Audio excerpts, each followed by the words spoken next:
Hi students, today we'll talk present perfect.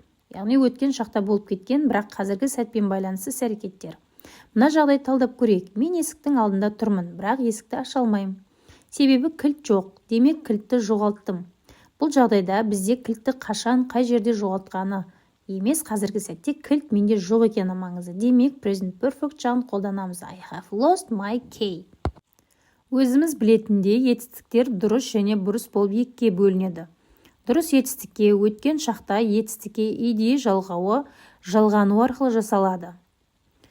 Егер етістік бұрыс болса, етістіктің үшінші формасы болады. Бұрыс етістікке біз present perfect жағында бұрыс етістіктің үшінші формасын қолданамыз.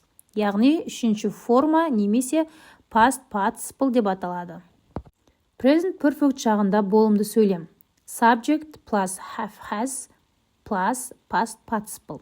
Яғни have has present perfect жағының көмекші етістігі. Have has көмекші етістікті ұмытпаймыз. Қай шақта present perfect жағында. Яғни I subject have көмекші етістік tried. Яғни ed жалғанғанын үшінші формадағы етістік tried дегеніміз. Болымсыз сөйлем. Яғни subject plus have not plus past participle. I haven't tried sushi. Сұраулы сөйлем have, has plus subject plus past participle. Көріп отырғанымыздай have, has көмек сөйлемнің яғни алдына шықты. Past participle дегеніміз етістіктің үшінші формасы. Have you tried sushi? Have яғни көмекші етістік, you subject, tried бізде ed жалғанған дұрыс етістік. Демек, present perfect жағы өткен шақтағы іс-әрекеттің қазіргі сәттегі нәтижесі. Жасалу жолы көмекші етістіктер have, has қосылған етістіктің үшінші формасы немесе ed жалғанған дұрыс етістік. Тірек сөздер present perfect жағындағы сөйлемдерде жиі кездеседі. Already, yet, just, ever, never, lately, recently. Мысалдарды талдайтын болсақ, бірінші мысал. My sister has already made a big cake. My sister, subject, has формула бойынша көмекші етістік.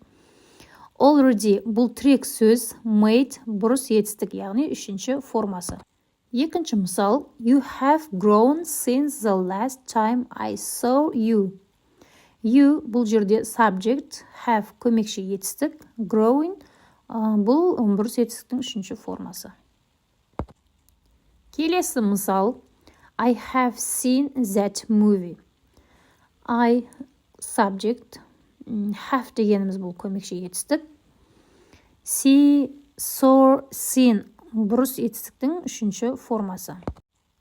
Қалған мысалдарды ауызша талдап көруге болады. Thank you for your attention and good luck.